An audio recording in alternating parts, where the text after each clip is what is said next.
Hello friends, welcome to Block Bytes. Last week was a tough week for the crypto ecosystem. The trigger was the two lawsuits filed by the Securities and Exchange Commission against Binance US and Coinbase, the two biggest crypto exchanges in the USA. The announcement unsettled the cryptoverse, and Binance US and Coinbase suffered a net outflow of over $4 billion between Monday and Thursday. A major sell-off followed in several top blockchains, including Polygon, Solana, and Cardano, as the SEC labeled them as securities in its filing, leading to traders selling their holdings in these coins. As a crypto normie, I had no idea what all this meant. Does it mean the crypto industry will slowly descend into oblivion? Or is this only a temporary setback? Before I could answer these questions, I had first to understand what the SEC ruling was and what the more learned people think about it. The SEC filing against Coinbase and Binance specifically said that these tokens are securities, which meant that they were the same as stocks of companies publicly traded on a market exchange like the NASDAQ. So Coinbase and Binance have to register themselves with the SEC, which they have not. And so either they comply and become registered exchanges or stop trading these tokens. From the perspective of the exchanges, Coinbase said that they have tried to register with the SEC, but have yet to be told how to do so. As a matter of fact, Robinhood, another trading platform, also said the same thing before it decided to stop trading in these tokens on its platform.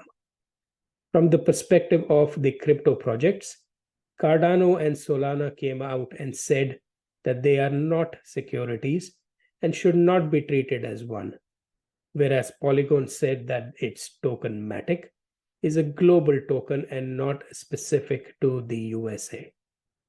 The SEC may have a chip on its shoulder regarding crypto, and it will not stop until it completely wipes out the industry from the country, or this has more to do with the internal dynamics between the executive and the legislature.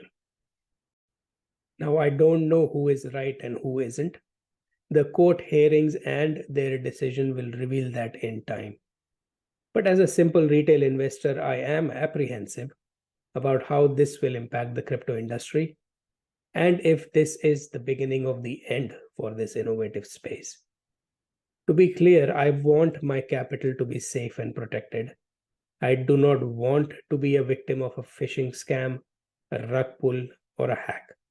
And so I want a regulatory framework that works for me. One way to address the question of whether the crypto industry will fizzle out is to see if other countries will follow suit. For example, why hasn't the Indian regulator done the same as the SEC? Or why hasn't the EU regulator gone after the exchanges?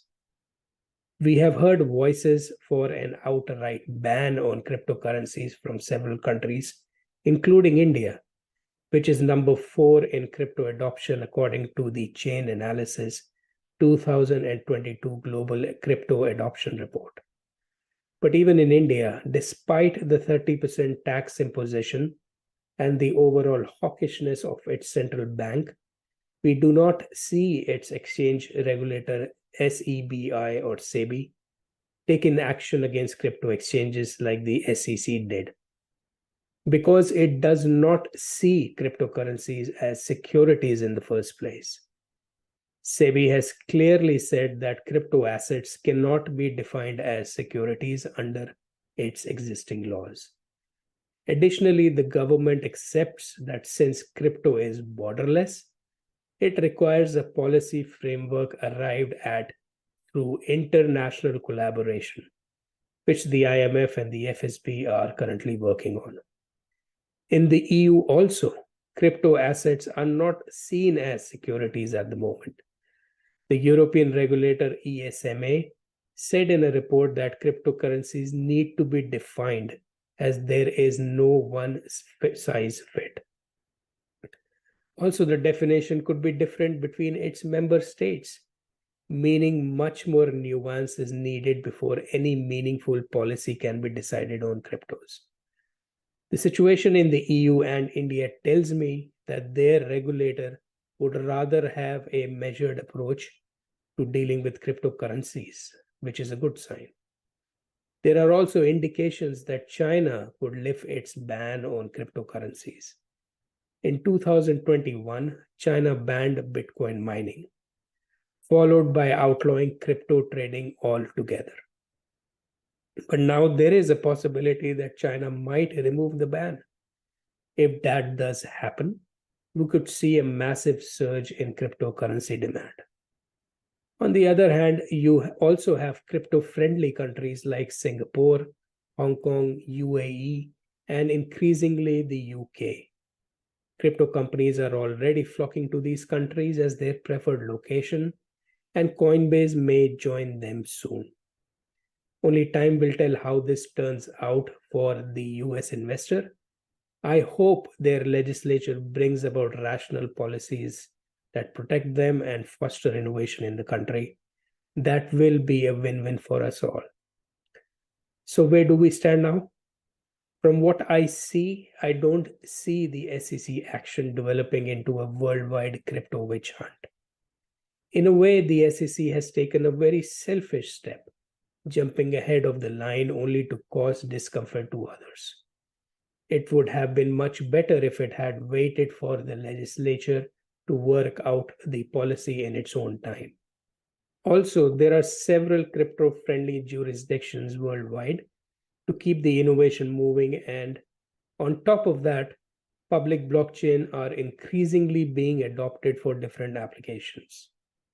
Yes, this is a setback for the US-based exchanges, and crypto projects as liquidity and capital are moving away from other businesses, or rather to other businesses and areas like AI. But if the legislature can come out with a positive policy, then all this negativity will vanish. Before I end, I must emphasize the responsibility as a retail investor. Let's do our part and stay away from greed. It does not help the crypto space if it gets labeled as a motherlode of scams. And as retail investors, we must educate ourselves and others about the potential threats and exercise caution. So stay safe and stay positive. I hope you like this video. Do like and share, and I will see you next time with another fresh bite. Bye.